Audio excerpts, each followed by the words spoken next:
Judge Patricia Henley had seen it all in her 23 years on the bench of Cook County Superior Court in Chicago, from hardened criminals weeping for mercy to desperate defendants claiming innocence with their last breath. She'd learned to maintain professional composure through the most dramatic courtroom theatrics. But on this grey October morning, she was about to encounter something that would challenge everything she thought she knew about justice. The courtroom was packed with the usual crowd, public defenders shuffling through case files, prosecutors checking their phones, and family members anxiously waiting for their loved ones' hearings. The fluorescent lights hummed overhead, casting harsh shadows across the worn wooden benches that had witnessed decades of human drama. Outside, Lake Michigan churned under storm clouds that matched the somber mood inside. "Next case," Judge Henley announced, adjusting her reading glasses as she reviewed the docket. "People versus Marcus Williams, case number 2024 CR 15847. A tall, lean man in an orange jumpsuit shuffled forward, his hands shackled at his waist. Marcus Williams was 34 years old, with prematurely grey hair and intelligent brown eyes that seemed to take in every detail of the courtroom. His public defender, Sarah Chen, a overworked attorney with coffee stains on her blazer, looked like she'd rather be anywhere else. "Mr. Williams," Judge Henley began, reading from the case file, "you're charged with burglary in the second degree and possession of stolen property. How do you plead?" Marcus straightened his shoulders and looked directly at the judge. "Your Honor, before I enter my plea, I have an unusual request." Sarah Chen shot him a warning look and whispered urgently in his ear, but Marcus gently shook his head and continued. "With respect, Your Honor, I'd like to provide information about an unsolved murder case that's been bothering the Chicago Police Department for over 10 years. A ripple of murmurs swept through the courtroom. Judge Henley raised an eyebrow, her expression shifting from routine boredom to skeptical curiosity. In her experience, defendants who claimed to have information about other crimes were usually fishing for plea deals or trying to deflect attention from their own charges. "Mr. Williams," she said with barely concealed amusement, "this is an arraignment hearing for burglary charges, not a forum for amateur detective work. Are you prepared to enter a plea or not?" "Your Honor, I understand how this sounds, but I have specific information about the murder of Detective Raymond Foster in 2014.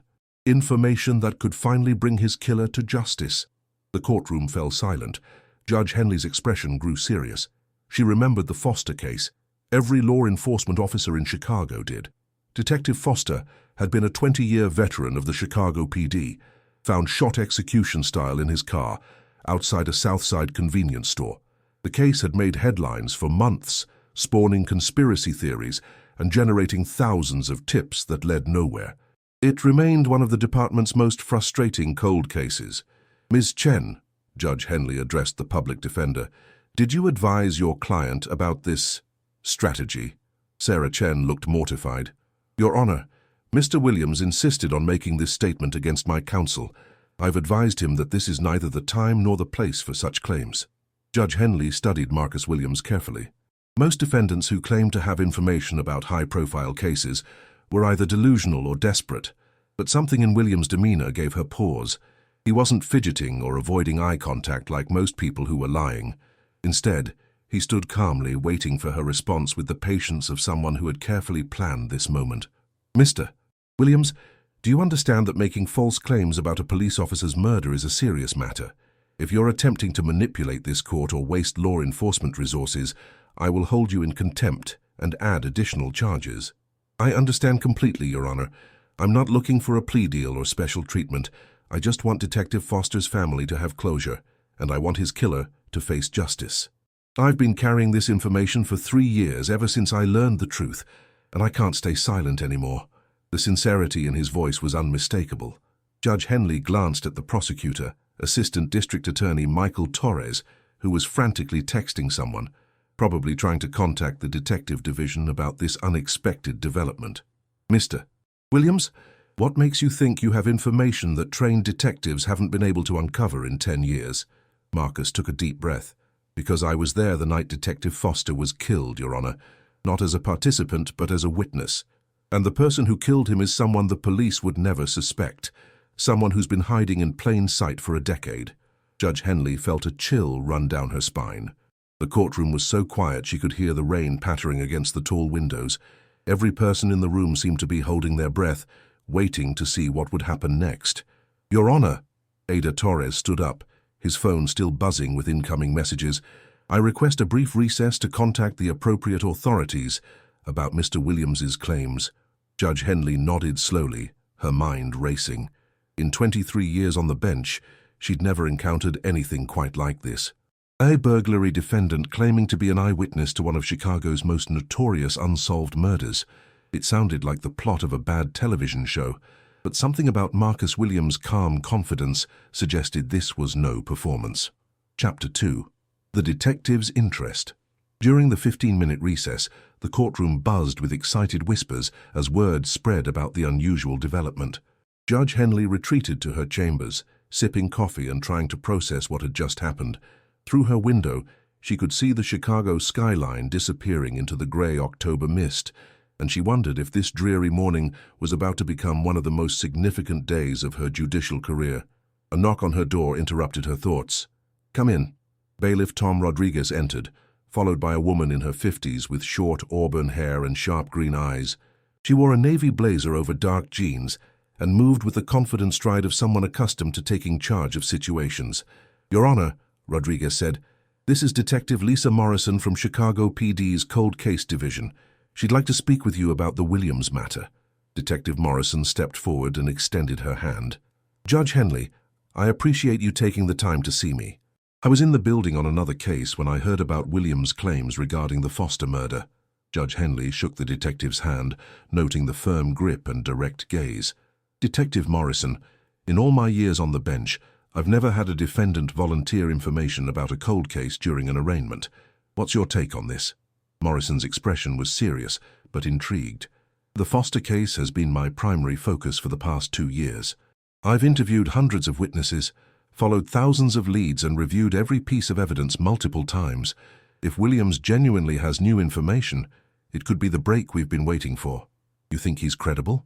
That's what I need to determine. But here's what's interesting. Marcus Williams isn't your typical career criminal.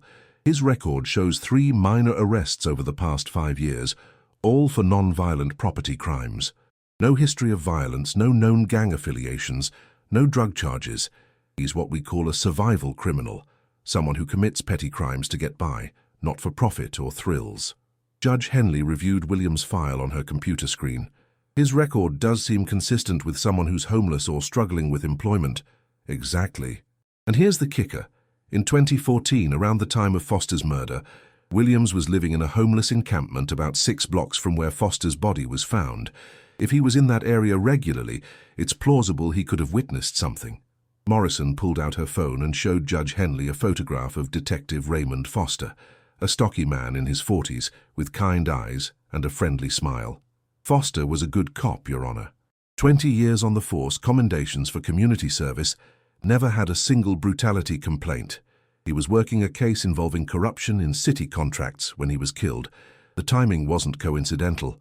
You think his murder was connected to his investigation? We've always suspected it, but could never prove it.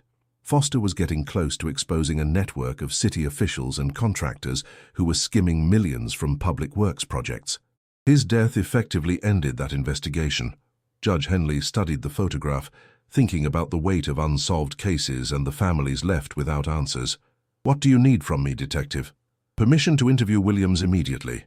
If he has legitimate information, every day we wait increases the chance that evidence disappears or witnesses become unavailable. It's been 10 years already. We can't afford to lose any more time." A few minutes later, they returned to the courtroom. Marcus Williams sat at the defendant's table, speaking quietly with his public defender. When Judge Henley resumed her position on the bench, the entire courtroom fell silent. "Mr. Williams," Judge Henley began, "Detective Morrison from the Cold Case Division is here and would like to interview you about your claims regarding Detective Foster's murder. Are you willing to speak with her?" Marcus nodded without hesitation. "Yes, Your Honor. I've been waiting for this opportunity for 3 years. Before we proceed, I want to make something crystal clear. You are under no obligation to provide any information. You have the right to remain silent, the right to an attorney, and anything you say can potentially be used against you in future proceedings. Do you understand these rights? I understand, Your Honor. But I also understand that Detective Foster's widow still doesn't know who killed her husband, and his children grew up without their father, because someone got away with murder. Some things are more important than protecting yourself. Detective Morrison stepped forward.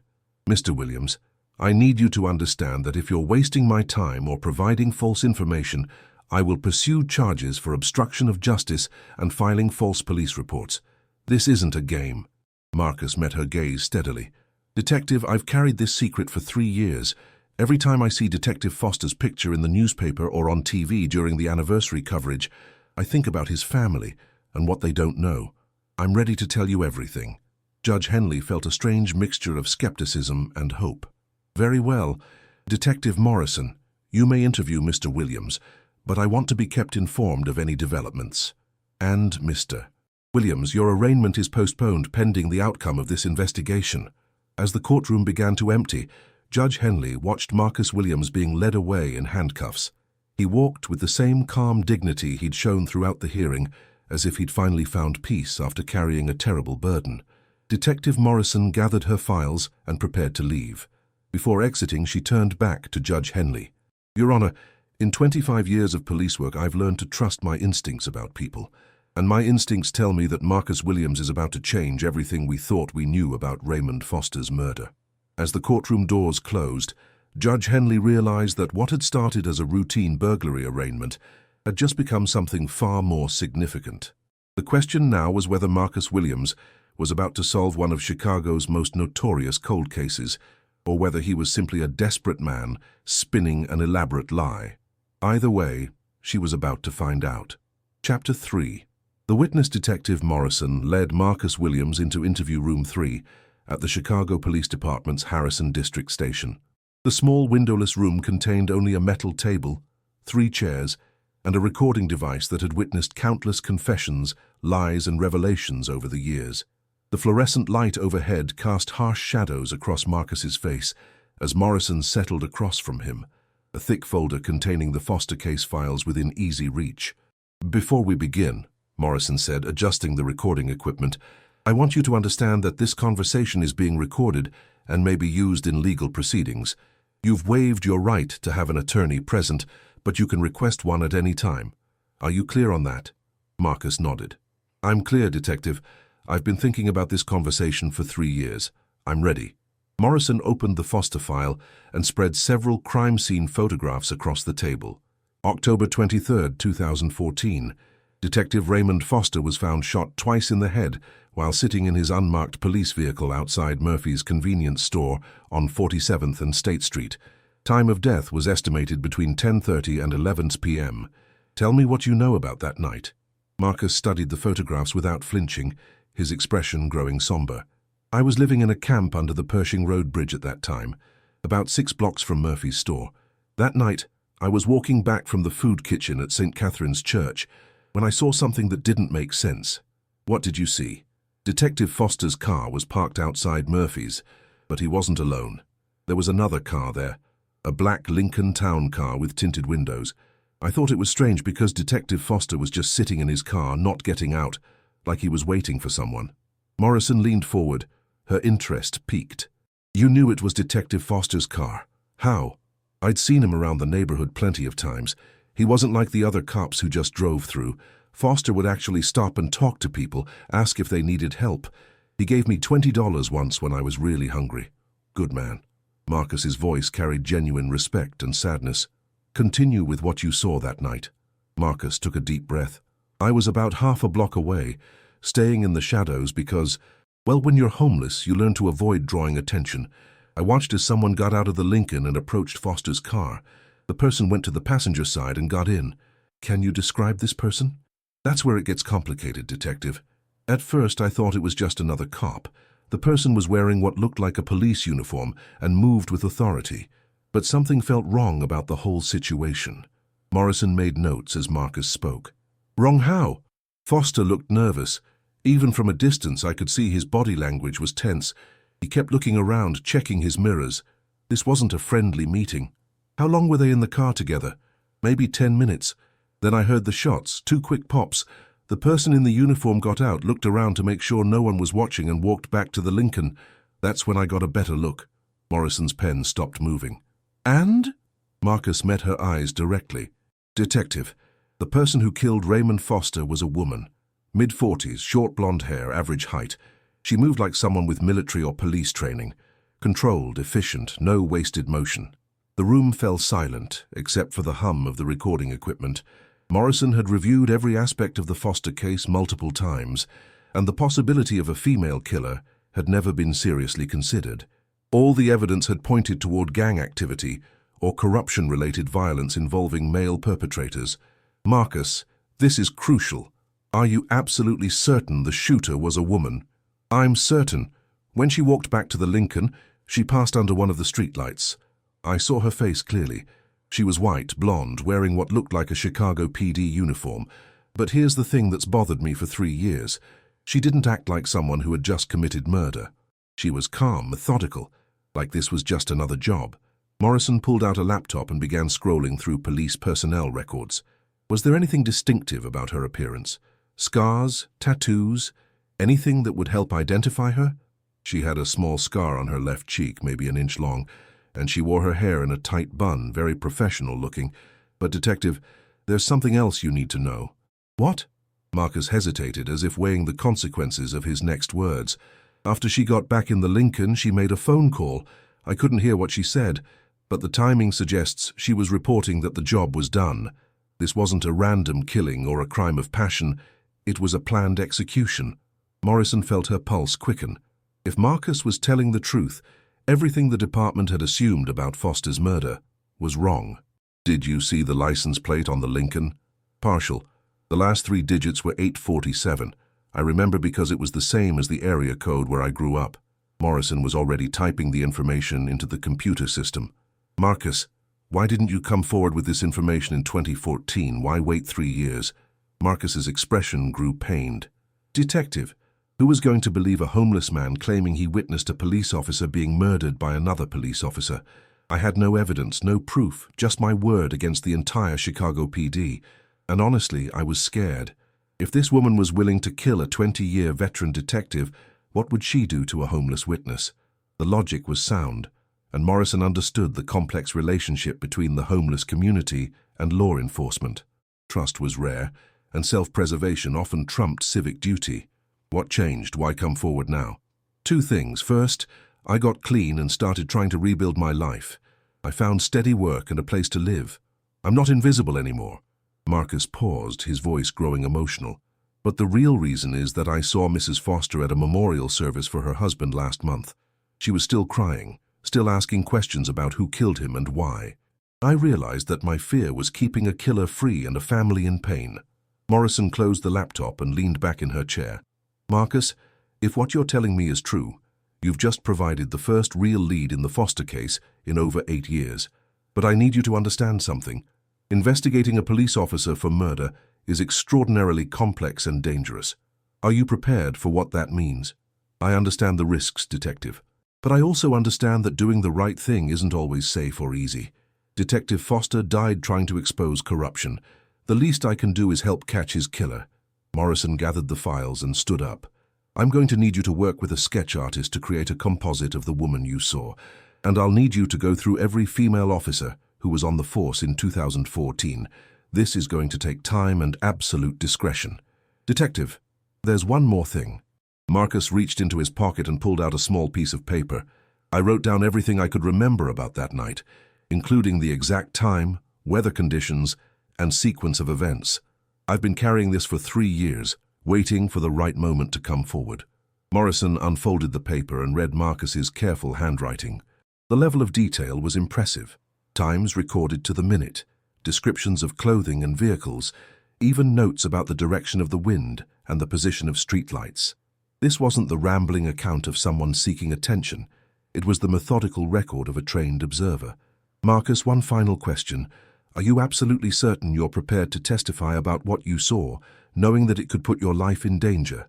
Marcus stood up, his resolve evident. Detective Morrison, I've been running from this truth for 3 years. I'm done running. Raymond Foster deserves justice, and his family deserves answers, whatever it takes. As Morrison led Marcus out of the interview room, she realized that the Foster case had just taken a dramatic turn. The question now was whether the Chicago PD was ready to face the possibility that one of their own had committed the ultimate betrayal. Chapter 4. The search begins. Detective Morrison spent the rest of the afternoon reviewing personnel files with a new perspective. What had once seemed like an impossible puzzle now had the potential outline of a solution, though she knew that Marcus Williams's testimony alone wouldn't be enough to solve a decade-old murder case. She needed corroborating evidence, and she needed to identify the blonde female officer he had described. The Chicago Police Department employed over 13,000 officers, but narrowing the search to white females with blonde hair, who were active in 2014, reduced the number to approximately 150 possibilities. Morrison printed photographs and basic information for each officer, creating a lineup that Marcus could review.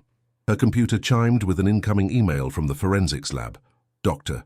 Sarah Kim, the department's lead forensic analyst, had been quietly re-examining the Foster case evidence using new DNA analysis techniques.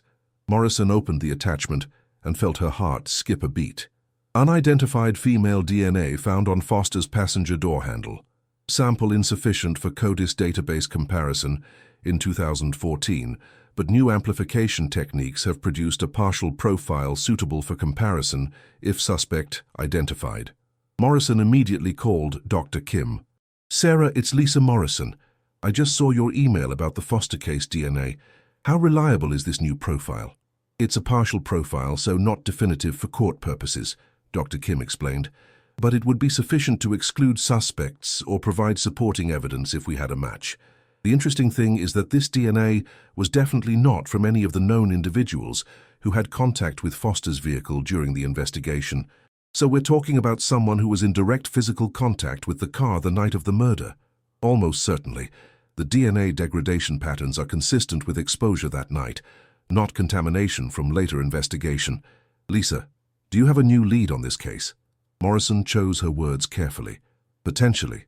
I may need you to compare this profile against department personnel in the near future. That's going to require authorization from the chief. You know the union will push back hard against DNA testing of officers without specific probable cause. I understand. Let me work on building the case first." Morrison ended the call and returned to the personnel files. She was looking for a needle in a haystack, but now she knew the needle existed. The challenge was finding it without alerting the wrong people to her investigation. A knock on her door interrupted her thoughts. Sergeant Mike Rodriguez, her longtime partner in the cold case division, entered with 2 cups of coffee and a concerned expression. "Lisa, I've been hearing rumors about the Williams interview. Please tell me you're not about to accuse a Chicago police officer of murdering Ray Foster." Morrison accepted the coffee gratefully. "Mike, what if I told you we finally have an eyewitness to Foster's murder?" "I'd say that's great news. I'd also say that if that witness is pointing fingers at one of our own, we better be damn sure about what we're doing." Rodriguez settled into the chair across from Morrison's desk. He was a 20-year veteran with graying temples and the wisdom that came from working hundreds of difficult cases. Morrison trusted his judgment implicitly. "Walk me through it," Rodriguez said. "What exactly did Williams tell you?" Morrison shared the details of Marcus's account, watching her partner's expression shift from skepticism to serious concern as the story unfolded. "Jesus, Lisa. A female officer. That changes everything about how we've been looking at this case." "I know. I've pulled personnel files for every white female officer with blonde hair who was active in 2014. I need Marcus to look through them and see if he can identify the woman he saw." Rodriguez was quiet for a moment, processing the implications. "You realize what this means, don't you? If Williams is telling the truth, we're not just looking at a murder case, we're looking at a conspiracy that goes back 10 years. Someone with access to police resources, knowledge of Foster's investigation, and the ability to plan an execution-style killing. I've thought about that. Foster was investigating city contract corruption. If a police officer was involved in silencing him, it means the corruption went deeper than we ever imagined. Or, Rodriguez said carefully, it means Marcus Williams is a very creative liar who's figured out how to get attention and possibly avoid prison time for his current charges." Morrison had considered that possibility, but her instincts told her otherwise. "Mike, I've interviewed thousands of witnesses over the years. Williams isn't performing or fishing for a deal. He's genuinely afraid but determined to do the right thing. The level of detail in his account, the consistency of his story, the fact that he's maintained the same version without coaching, it all points to truth. Rodriguez nodded slowly.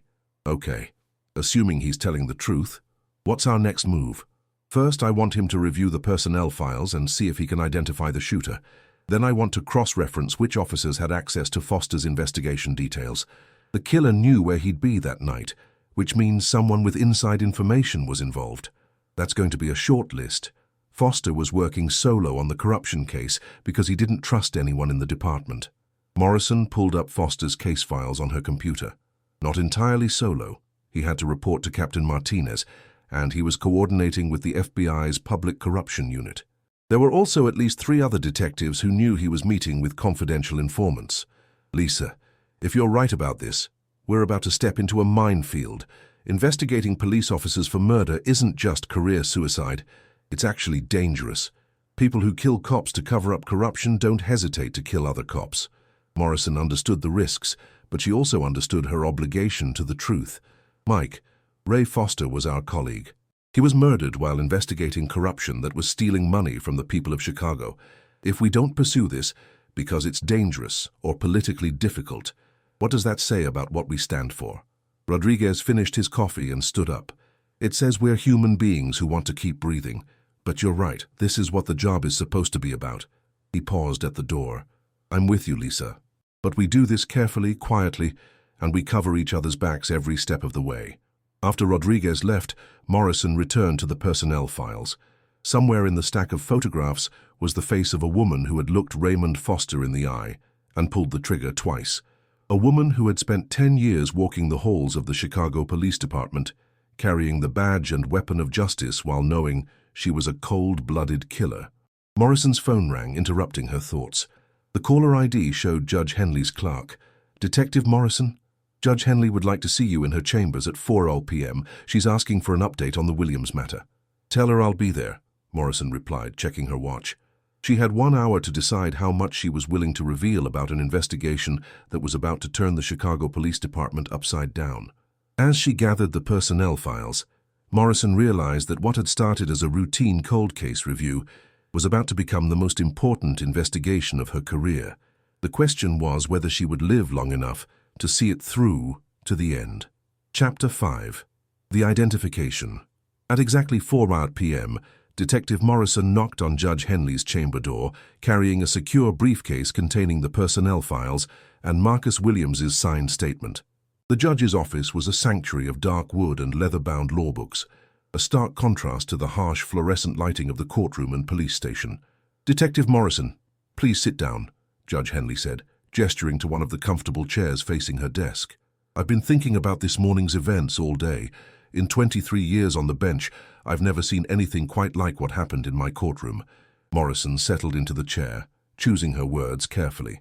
Your Honor, I believe Marcus Williams has provided credible information about Detective Foster's murder. His account is detailed, consistent, and includes specific elements that weren't released to the public, such as the positioning of the vehicles, the time sequence of events, and most significantly, the fact that the killer was a female police officer. That detail was never part of any media coverage or public discussion of the case. Judge Henley leaned back in her chair, processing the implications. Detective, if you're suggesting that a Chicago police officer murdered another officer, you're talking about a level of corruption that goes far beyond anything we've seen in this city. I understand the gravity of the situation, Your Honor. That's why I wanted to update you personally before proceeding further. What's your next step? Morrison opened her briefcase and pulled out a photo array. I need Williams to review personnel files and see if he can identify the woman he saw that night. If he can make a positive identification, we'll have our first real suspect in 10 years. Judge Henley studied Morrison's expression. You believe him, don't you? You think Marcus Williams is telling the truth? I do, Your Honor. Every instinct I've developed in 25 years of police work tells me he's credible. But more than that, we now have DNA evidence that confirms an unidentified female was in contact with Foster's vehicle the night he was killed.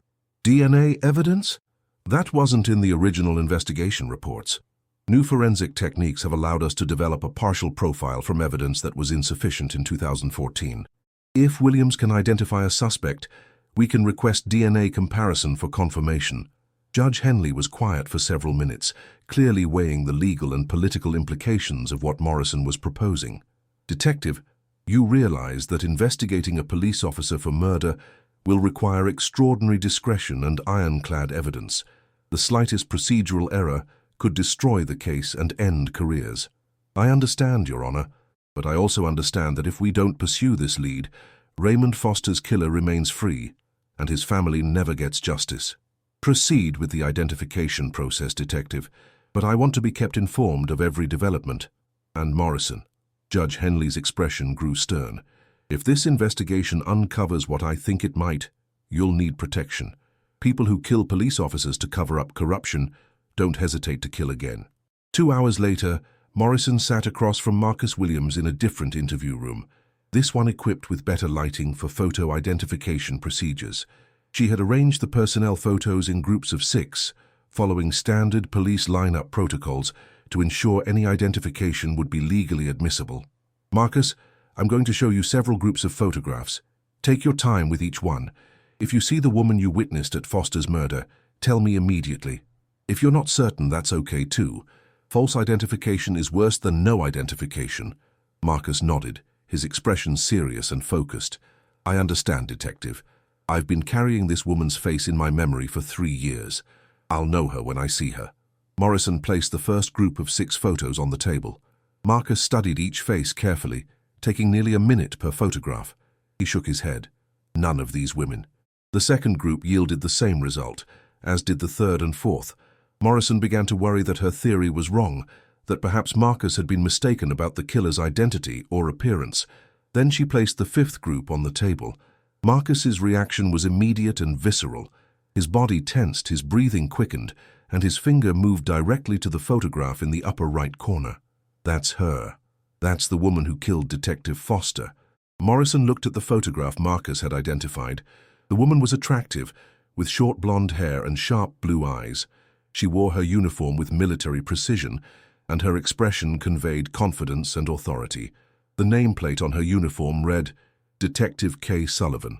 You're absolutely certain. Detective Morrison, I would stake my life on it. That's the face I've been seeing in my nightmares for 3 years. Detective K. Sullivan killed Raymond Foster. Morrison felt a chill run through her body as she read the personnel information attached to the photograph. Detective Kathleen Sullivan, 23-year veteran of the Chicago Police Department, currently assigned to the Internal Affairs Division.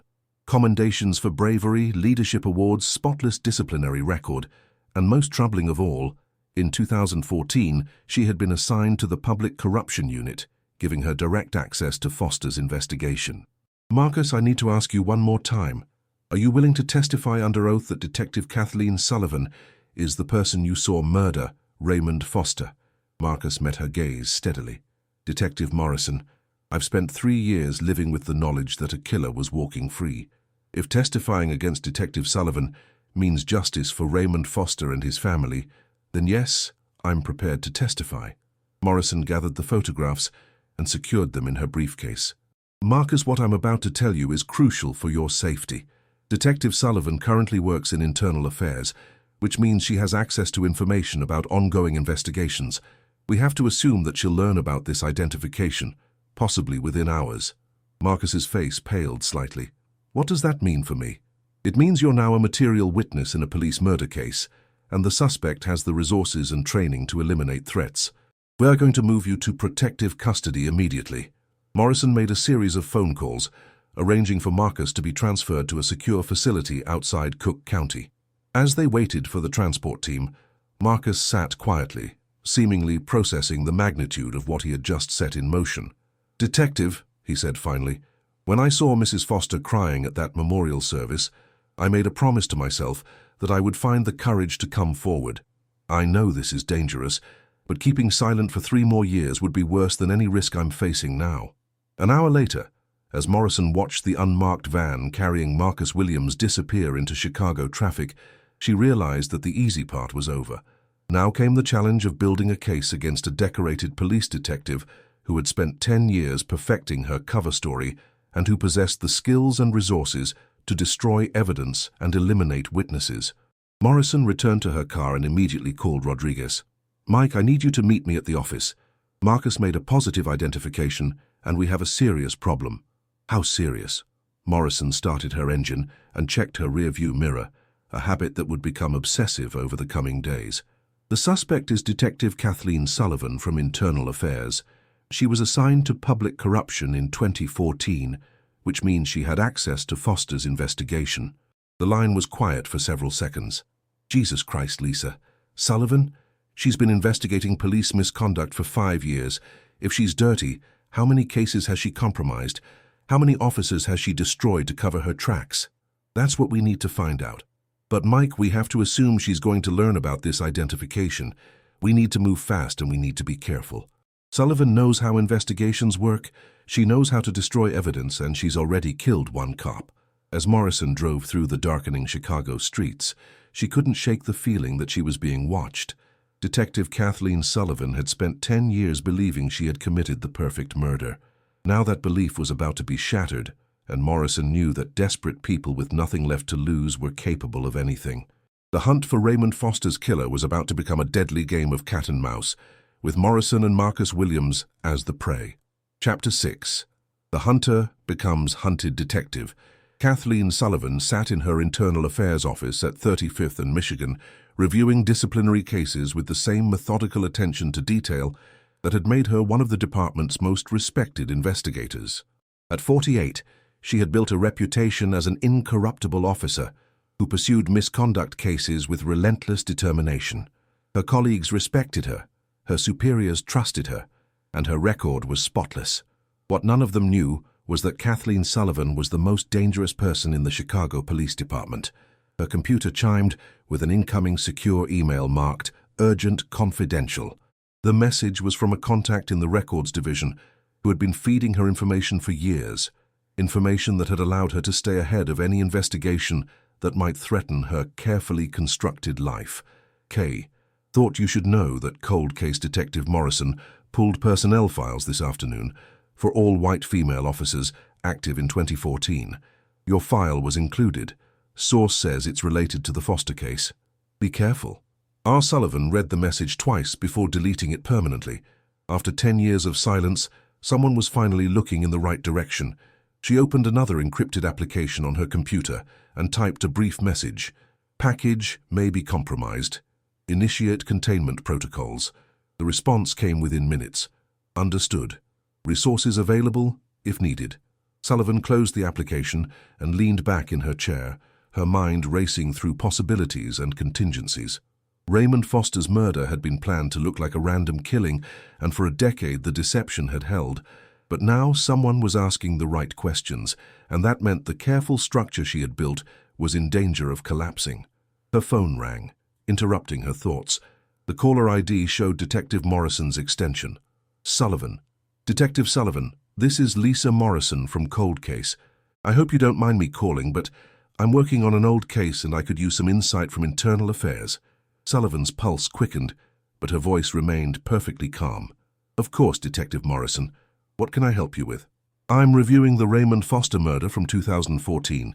Given your experience with corruption cases, I was wondering if you had any thoughts about potential departmental connections.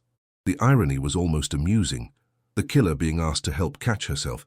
The Foster case, yes, that was a tragedy. Ray was a good detective. What specifically are you looking for? I'm exploring the possibility that his murder was related to his corruption investigation. Foster was getting close to exposing some significant misconduct, and the timing of his death seems too convenient to be coincidental. Sullivan had spent years perfecting her ability to sound helpful while revealing nothing. That's an interesting theory. Have you considered that Foster might have been killed to prevent testimony rather than to stop his investigation? What do you mean? If Foster had identified specific individuals involved in the corruption scheme, eliminating him before he could testify would protect the guilty parties. But that would require inside knowledge of his progress and timeline. Morrison was quiet for a moment. That's exactly what I've been thinking. Detective Sullivan, in your experience with Internal Affairs, how many officers do you think would have had access to Foster's investigation details? Very few. Foster was paranoid about leaks, probably for good reason. He would have limited access to essential personnel only. Sullivan paused as if thinking. You know, Detective Morrison, if you'd like to discuss this further, perhaps we could meet. I have some insights about departmental corruption patterns that might be helpful. That would be great. When would be convenient? Sullivan glanced at her watch. It was nearly 6 p.m., and the building would be largely empty within an hour. Would tonight work? I'm staying late to finish some cases, and we could have a private conversation without interruptions. Perfect. I'll be there around 7 Kais. Sullivan ended the call and immediately opened her desk drawer, checking the small pistol she kept there for personal protection. Detective Morrison was asking too many questions and getting too close to the truth. If she had evidence or witnesses, she would need to be handled permanently.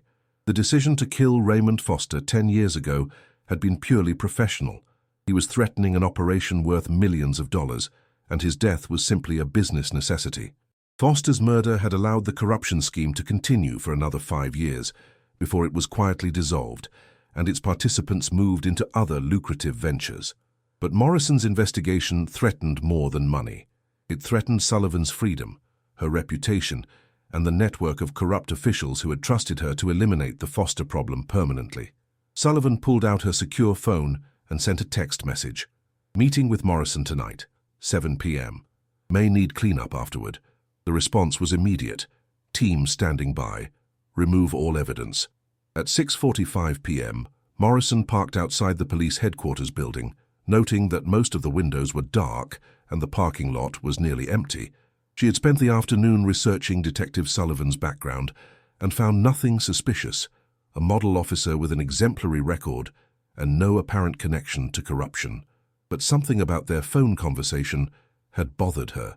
Sullivan's questions seemed designed to probe what Morrison knew rather than provide helpful information, and the suggestion to meet at night in an empty building struck Morrison as unnecessarily secretive.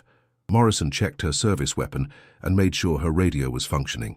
She also sent a text message to Rodriguez, meeting with Sullivan at headquarters. If you don't hear from me by 8 p.m., call for backup. The elevator ride to the 7th floor seemed longer than usual, and Morrison found herself checking shadows and listening for footsteps that shouldn't be there. When she reached Sullivan's office, the door was open, and the detective was waiting with a warm smile and 2 cups of coffee. Detective Morrison, thank you for coming. Please sit down. I've been thinking about our conversation, and I have some ideas that might help your investigation. Morrison accepted the coffee but didn't drink it, setting it aside as she took out her notebook. I appreciate your time, Detective Sullivan. As I mentioned, I'm particularly interested in who might have had access to Foster's investigation details. Sullivan's expression grew thoughtful. You know, Lisa, may I call you Lisa? I've been wondering something. What made you suddenly focus on the departmental connection? The Foster case has been cold for 10 years. Did you receive new information? The question was perfectly reasonable, but something in Sullivan's tone made Morrison's instincts flare. She had learned to trust those instincts over 25 years of police work. We're following up on several leads that have developed recently, Morrison replied vaguely. Nothing concrete yet, but enough to warrant a fresh look at the case. Sullivan nodded sympathetically. Cold cases can be frustrating. Sometimes you chase leads for months only to discover their dead ends. She paused, her blue eyes studying Morrison intently. Tell me, have you identified any witnesses to Foster's murder? That would certainly change the dynamics of the investigation. Morrison felt a chill that had nothing to do with the building's air conditioning. Sullivan was fishing for information about Marcus Williams, which meant she either knew about the identification or suspected it. Detective Sullivan, Morrison said carefully, I'm curious about something. You seem very well informed about the details of Foster's case. Were you involved in the original investigation? For just a moment, Sullivan's composed mask slipped, and Morrison saw something cold and calculating in her eyes. Then the friendly smile returned. Not directly, but cases like Foster's tend to generate a lot of discussion in the department. When a decorated detective gets murdered, everyone pays attention. Sullivan stood up and moved to close her office door. Lisa, I think we need to have a more frank conversation about what you've discovered. Morrison's hand moved instinctively toward her weapon as she realized that she hadn't come here to interview a helpful colleague. She had walked directly into the den of Raymond Foster's killer. Chapter 7. The Confrontation. The click of Detective Sullivan's office door closing sounded unnaturally loud in the empty hallway. Morrison felt her heart rate spike as she realized the true nature of her situation. The helpful colleague she had come to interview was sitting just 5 feet away, and if Marcus Williams was correct, this woman had murdered Raymond Foster in cold blood. "Detective Sullivan," Morrison said, keeping her voice steady while slowly shifting her position to better access her weapon, "why don't you tell me what you think I've discovered?" Sullivan returned to her chair but didn't sit down. Instead, she leaned against her desk, her hand casually resting near the open drawer where Morrison could now see the outline of a pistol. "Lisa, I think you've been talking to people who claim to have information about Ray Foster's death. I think someone has convinced you that a police officer was involved in his murder. What makes you say that?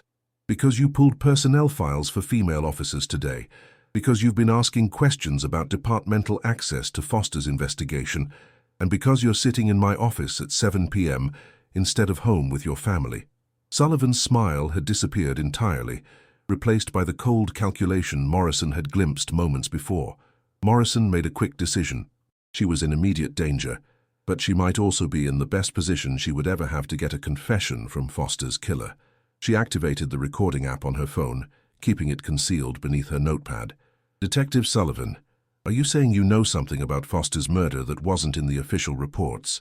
"I'm saying that Ray Foster was killed because he couldn't leave well enough alone. He was investigating corruption that was already being handled through proper channels. His death was regrettable, but necessary." The casual admission sent ice through Morrison's veins. "Necessary for whom?" Sullivan moved to the window and looked out at the darkening Chicago skyline. "Do you know how much money flows through city contracts every year, Lisa? Billions of dollars, roads, bridges, buildings, technology systems, all of it requiring approval and oversight. Ray Foster thought he was fighting corruption, but he was actually threatening a system that had been working efficiently for decades. You're talking about stealing taxpayer money. I'm talking about a redistribution system that ensured projects got completed and the right people were compensated for their cooperation. Foster's investigation would have destroyed years of careful planning and cost hundreds of people their livelihoods." Morrison felt sick. "So you killed him?" Sullivan turned back to face her, and Morrison saw the cold professionalism of a predator who had been successfully hunting for years. "I eliminated a threat to an operation that was benefiting everyone involved. Foster's death allowed the system to continue functioning for another 5 years before we voluntarily concluded it. How many others knew? How many officers were involved? Fewer than you might think. The beauty of the system was its simplicity. A few key people in strategic positions, careful coordination and absolute discretion. Ray Foster threatened all of that with his Boy Scout mentality and his need to be a hero." Morrison's hand was now resting on her weapon, but Sullivan seemed unconcerned. "Detective Sullivan, you're confessing to murdering a police officer. Do you understand what you're saying?"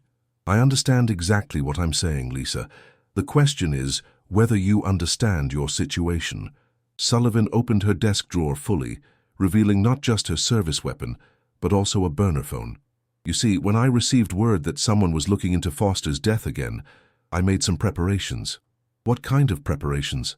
"The kind that ensure this conversation never leaves this room." Sullivan picked up the burner phone. "I'm going to make a call, and then some associates of mine are going to help us resolve this situation permanently." Morrison drew her weapon in one fluid motion, pointing it directly at Sullivan's chest. "Step away from the phone, Detective. You're under arrest for the murder of Raymond Foster." Sullivan laughed, a sound devoid of any warmth or humanity. "Lisa, you're alone in an empty building with a corrupt police officer who has killed before. Your radio won't work on this floor. We installed signal jammers last year for security purposes, and my backup is already in the building." As if summoned by her words, Morrison heard footsteps in the hallway outside.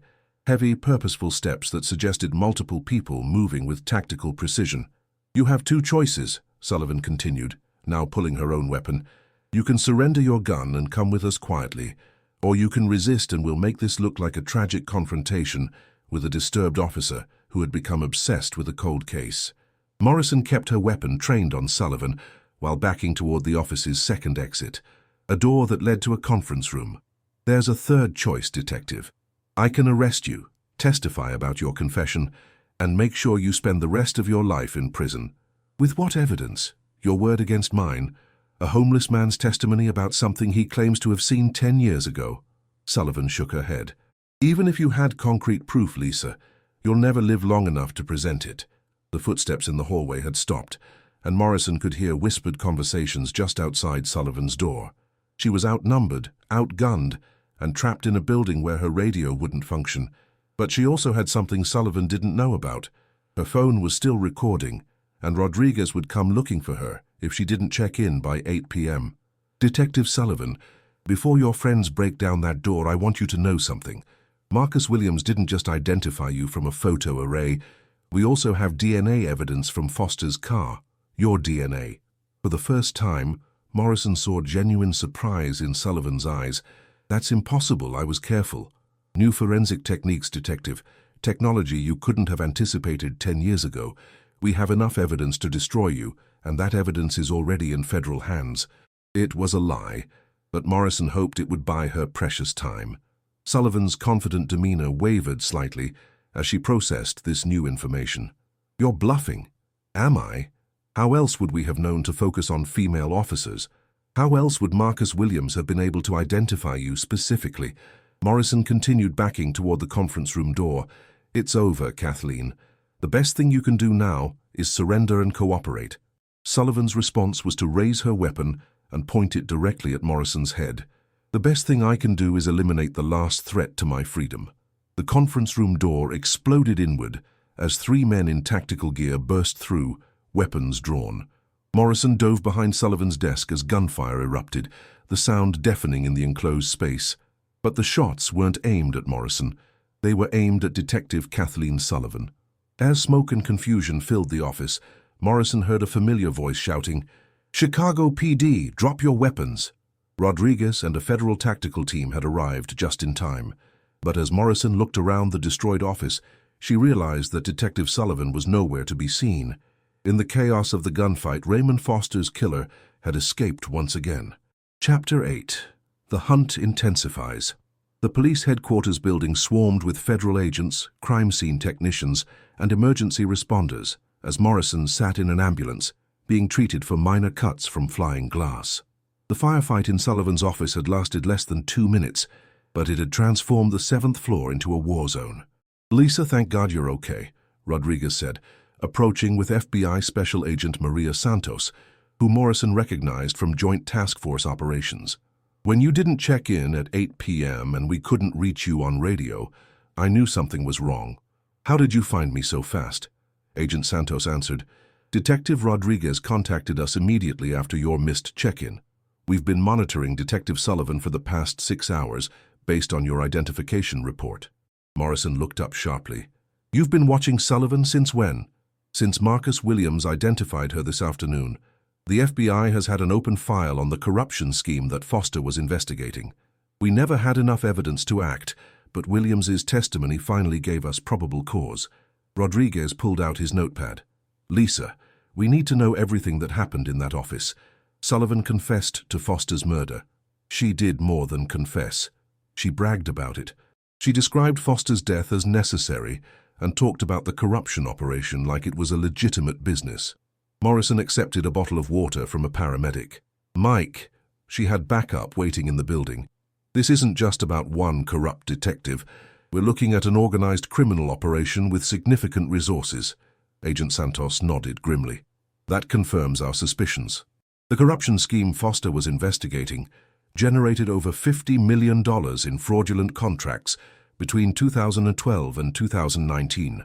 We believe Sullivan was the enforcement arm of the operation, handling problems that couldn't be resolved through normal corruption channels." "You mean other murders?" "Possibly. We're reviewing several suspicious deaths of city employees and contractors who are asking inconvenient questions about contract irregularities." A crime scene technician approached their group. "Agent Santos, we've processed Sullivan's office. We found evidence that she was communicating with outside contacts using encrypted devices, and her computer shows access to numerous confidential investigations. She was definitely feeding information to someone." Morrison felt a chill. If Sullivan was passing information about ongoing investigations to criminal contacts, how many cases were compromised? How many officers are in danger? Rodriguez's phone rang before anyone could answer. He spoke briefly, his expression growing increasingly grim as the conversation continued. "That was Captain Martinez," Rodriguez said after ending the call. "Sullivan accessed the secure database 2 hours ago and downloaded files related to every officer involved in corruption investigations over the past 5 years. She also pulled personnel records for witnesses and informants. Agent Santos was already on her radio, coordinating with other federal units. We need immediate protection details for everyone whose information Sullivan accessed. If she's working with criminal organizations, they now have a hit list of potential threats." Morrison stood up, ignoring the protests from the paramedic who was still trying to examine her injuries. "What about Marcus Williams? If Sullivan knows about his testimony, he's in immediate danger." "Williams is secure at a federal facility outside the city," Agent Santos assured her. "But you're right to be concerned. Sullivan's escape suggests she has resources and planning that we haven't fully understood." A uniformed officer approached their group. "Agent Santos, we've received reports of a black SUV leaving the building's underground garage at approximately 7:15 p.m. Security cameras show Detective Sullivan in the passenger seat, but the driver's identity is unclear." "She had an escape plan," Morrison realized. "The whole meeting was a setup. She was probably communicating with her backup team while we were talking." Rodriguez pulled Morrison aside. "Lisa, I need to ask you something, and I want you to think carefully before answering. During your conversation with Sullivan, did she say anything that might help us predict her next move?" Morrison replayed the conversation in her mind, focusing on Sullivan's words and demeanor. "She talked about the corruption operation like it was still active, even though she claimed it ended 5 years ago. And she seemed more concerned about protecting the network than saving herself. What does that suggest to you?" "It suggests that Sullivan isn't just running from us. She's protecting other people who are still involved in criminal activities, people who have the resources to help her escape and the motivation to eliminate witnesses." Agent Santos rejoined their conversation. "We've issued federal arrest warrants for Sullivan and activated the U.S. Marshals Fugitive Task Force. But I need to be honest with both of you. If Sullivan has the backing of a sophisticated criminal organization, catching her won't be easy." Morrison's phone buzzed with an incoming text message from an unknown number. She opened it and felt her blood run cold. "Detective Morrison, you have 24 hours to withdraw all charges and release Marcus Williams, or you'll join Raymond Foster. This is your only warning. A friend." Agent Santos read the message over Morrison's shoulder. "Lisa, you're officially under federal protection as of right now. Sullivan and her associates have just escalated this from murder to terrorism." As Morrison was escorted to a federal safe house, she realized that solving Raymond Foster's murder had unleashed something far more dangerous than a single corrupt police officer. She had exposed a criminal network that had been operating within Chicago's government for years, and that network was now fighting for its survival. The question was whether the justice system could move fast enough to protect the witnesses and evidence before Sullivan and her allies eliminated everyone who could testify against them. In a warehouse on Chicago's South Side, Detective Kathleen Sullivan sat at a table with 3 men whose faces would never appear in any police database. She had spent 10 years believing that Foster's murder had permanently buried the corruption investigation. Now she realized that the only way to protect herself and her associates was to finish what she had started a decade ago. "How many witnesses do we need to eliminate?" asked the man who had driven her away from the police building. Sullivan spread out photographs and files on the table. 3 priority targets: Morrison, Williams, and the federal agent coordinating the investigation. Once they're eliminated, the case collapses. Timeline? 48 hours maximum. After that, they'll have enough protection in place to make this impossible. Sullivan looked at each man in turn. "Gentlemen, failure is not an option. Too many people are depending on us to clean up this mess." As the men dispersed to begin their deadly assignments, Sullivan stared at Raymond Foster's crime scene photographs. She had killed him to protect a criminal empire worth millions of dollars. Now she was prepared to kill again to protect herself. The hunt for Raymond Foster's killer had become a race against time, with the stakes measured in lives rather than justice. Chapter 9. The Final Gambit. Dawn broke grey and cold over Chicago as Detective Morrison sat in a federal safe house on the city's north side, reviewing case files while FBI agents monitored communications and coordinated protection details. She had barely slept, knowing that somewhere in the city Kathleen Sullivan was planning to eliminate everyone who could testify against her. Agent Santos entered the secure conference room with fresh coffee and a grim expression. "Lisa, we have developments. Some good, some very bad." Morrison looked up from the corruption files she'd been studying. "Give me the bad news first.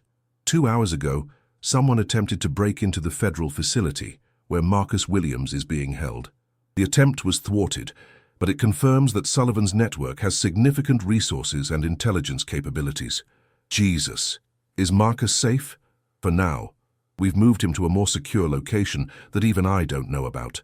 But Lisa, the attack was conducted by professionals, former military or law enforcement with tactical training. This isn't just a corrupt police officer we're dealing with. Morrison felt her stomach clench. What's the good news? Santos opened her laptop and showed Morrison a financial analysis chart. Our forensic accountants have been tracing the money from the corruption scheme. We've identified at least 12 city officials, 6 contractors, and 4 police officers who were receiving regular payments over a 7-year period. Including Sullivan? Sullivan received over $800,000 in payments, disguised as consulting fees and property investments. But here's the interesting part. The payments continued until last month. The corruption scheme didn't end 5 years ago, like Sullivan claimed. It's been active this entire time. Morrison studied the financial records, noting the sophisticated laundering techniques used to hide the money trail. This explains why they're so desperate to stop the investigation. We're not just threatening Sullivan, we're threatening an ongoing criminal enterprise worth millions. Exactly. And Lisa, look at this. Santos pointed to a series of payments labeled security services. Sullivan received additional payments totaling $300,000 over the past decade, specifically for what they called problem resolution. We think these were payments for eliminating threats to the operation. Other murders? Almost certainly. We're reviewing suspicious deaths of city employees, contractors, and potential witnesses dating back to 2014. Foster may not have been Sullivan's only victim. Rodriguez entered the room carrying a secure satellite phone. "Lisa, Judge Henley wants to speak with you immediately. She says it's urgent." Morrison accepted the phone, wondering what new crisis had developed. Judge Henley's voice was tense with barely controlled anger. "Detective Morrison, I just received a very disturbing phone call. Someone claiming to represent Detective Sullivan called my home this morning and made threats against my family." Morrison's blood ran cold. "What kind of threats?" "They said that if I don't dismiss all charges related to the Foster case and release Marcus Williams from federal custody, my grandchildren will be harmed. Detective Morrison, they knew my grandchildren's names, their schools, their daily schedules.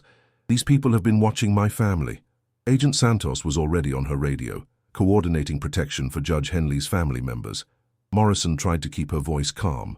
"Your Honor, federal agents will provide protection for your family immediately, but I need you to know that surrendering to these threats won't keep anyone safe.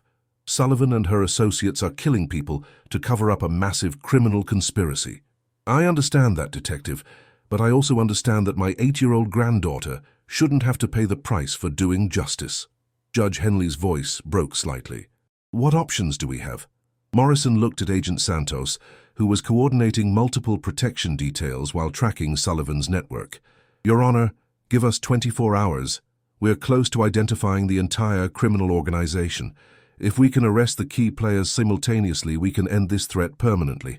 And if you can't," Morrison chose her words carefully, "then we'll discuss alternative approaches. But Your Honor, if we give in to these threats, Sullivan and her associates will know they can manipulate the justice system through intimidation. That sets a precedent that threatens every future case involving organized crime." After ending the call, Morrison turned to Santos. "Maria, please tell me you have a plan that doesn't involve sacrificing witnesses or judges' families." "Actually, I do, but it's risky, and it requires using Marcus Williams as bait." Rodriguez looked up sharply. "That's exactly what they want. Access to Marcus. You're talking about putting him directly in Sullivan's crosshairs." Santos pulled up a tactical map of Chicago on her laptop. "Not exactly. We're going to make Sullivan think she has access to Marcus while actually leading her into a trap. But Lisa, this plan requires you to be the primary bait." "Explain." "We leak information that Marcus is going to be transferred to a less secure facility for a court appearance. We make it look like a bureaucratic screw-up that creates a vulnerability. Sullivan's network will have to move fast to eliminate him before he can testify. Morrison understood immediately. And when they make their move, you'll be waiting, with overwhelming force. But Lisa, you'll need to be part of the transfer detail to make it look authentic. You'll be in real danger until we can spring the trap. Rodriguez shook his head. It's too risky. If something goes wrong, we lose both Marcus and Lisa. Mike's right, Morrison said, but I also know that waiting for Sullivan to make her next move means more innocent people die. How many targets are we protecting right now? Santos consulted her notes. 17 people directly connected to the Foster investigation, plus Judge Henley's family members. We're stretching federal protection resources to the breaking point. Morrison made her decision. Set up the operation. But I want Marcus's location to be genuinely secure, even from me. If I'm captured, I can't reveal what I don't know. Over the next 6 hours, the FBI orchestrated an elaborate deception designed to draw Sullivan and her associates into the open. Fake transfer orders were filed, communication intercepts were staged, and surveillance was carefully withdrawn from specific locations to create the appearance of vulnerabilities. At 3:00 p.m., Morrison sat in an unmarked federal vehicle outside Cook County Criminal Court, wearing a bulletproof vest and carrying enough firepower to stop a small army.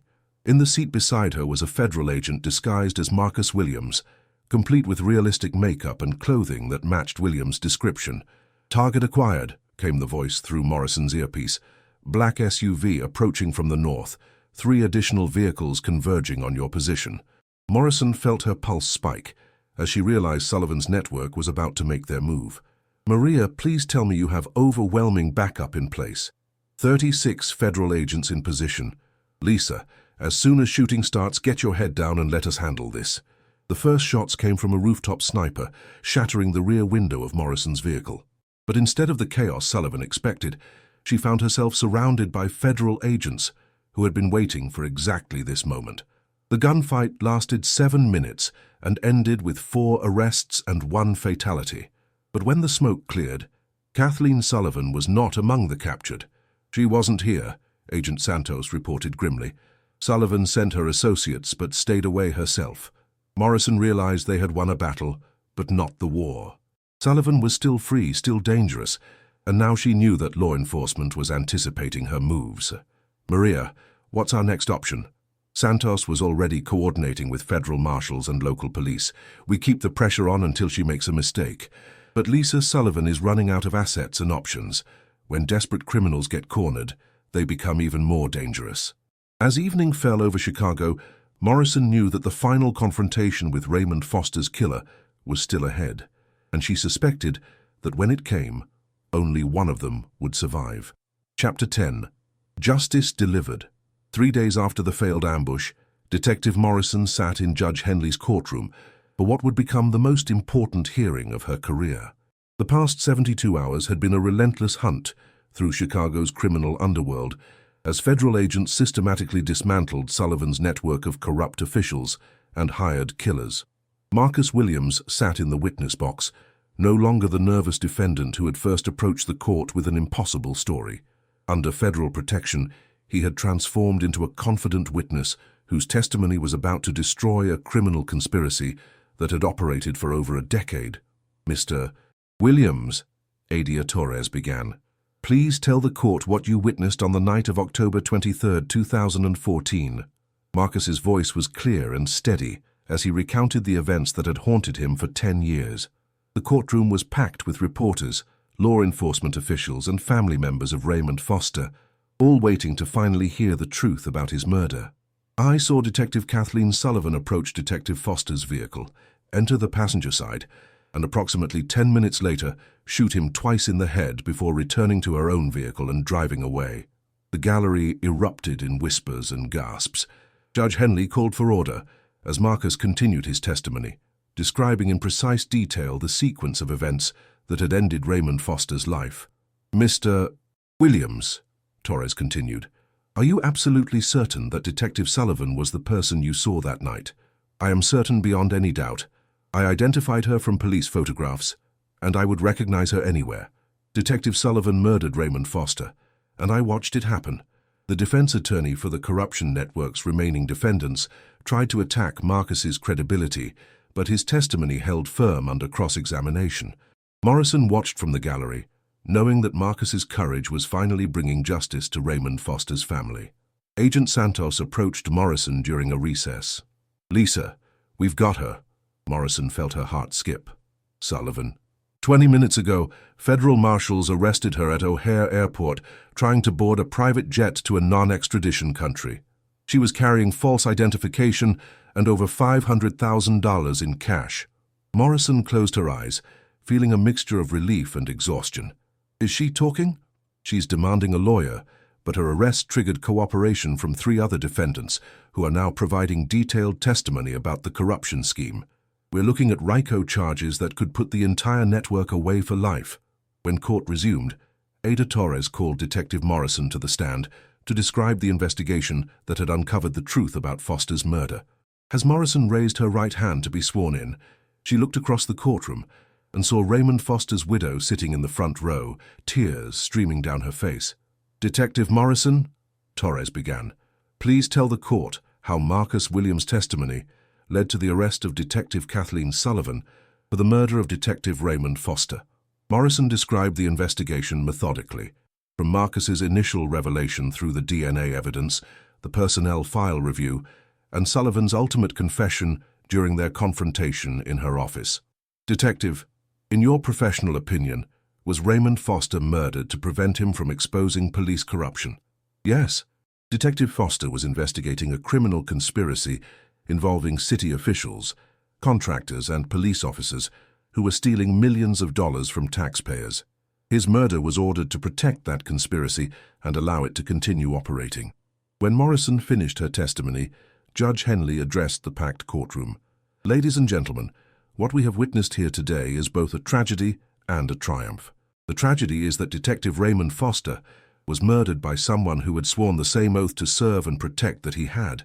The triumph is that 10 years later, truth and justice have finally prevailed." Judge Henley turned to Marcus Williams, who remained in the witness box. "Mr. Williams, your courage in coming forward has solved one of this city's most notorious cold cases and exposed a criminal conspiracy that threatened the very foundations of our justice system. The court commends you for your bravery and your commitment to truth."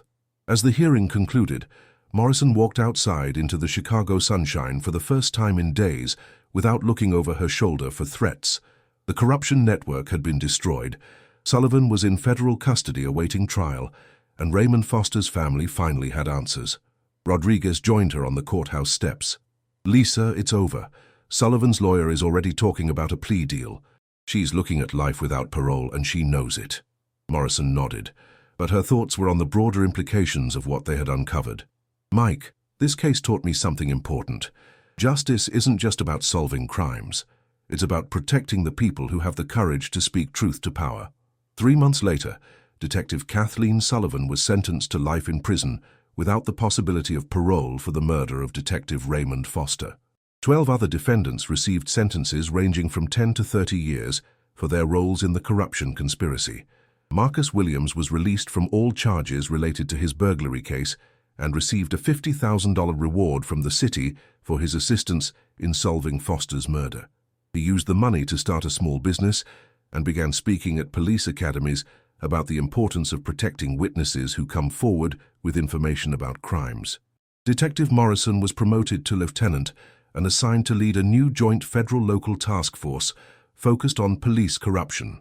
Her first case involved reviewing other suspicious deaths that might be connected to criminal conspiracies within law enforcement.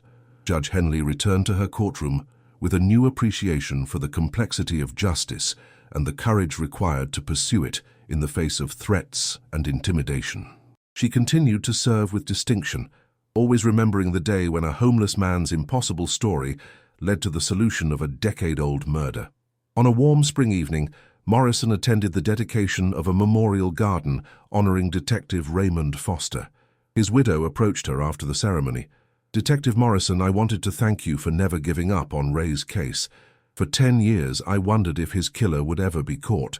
You gave my family closure and ensured that Ray's sacrifice wasn't in vain." Morrison shook the woman's hand, thinking about the lesson she had learned from this case. "Mrs. Foster, your husband died fighting corruption because he believed in justice. The best way to honor his memory is to continue that fight. As Morrison drove home through the Chicago streets where this story had unfolded, she reflected on how a routine court hearing had led to the exposure of a massive criminal conspiracy. A judge had laughed at an inmate's impossible request, but that request had ultimately solved a case that had remained cold for 10 years. Sometimes justice took a decade to arrive, but when it finally came, it was worth the wait.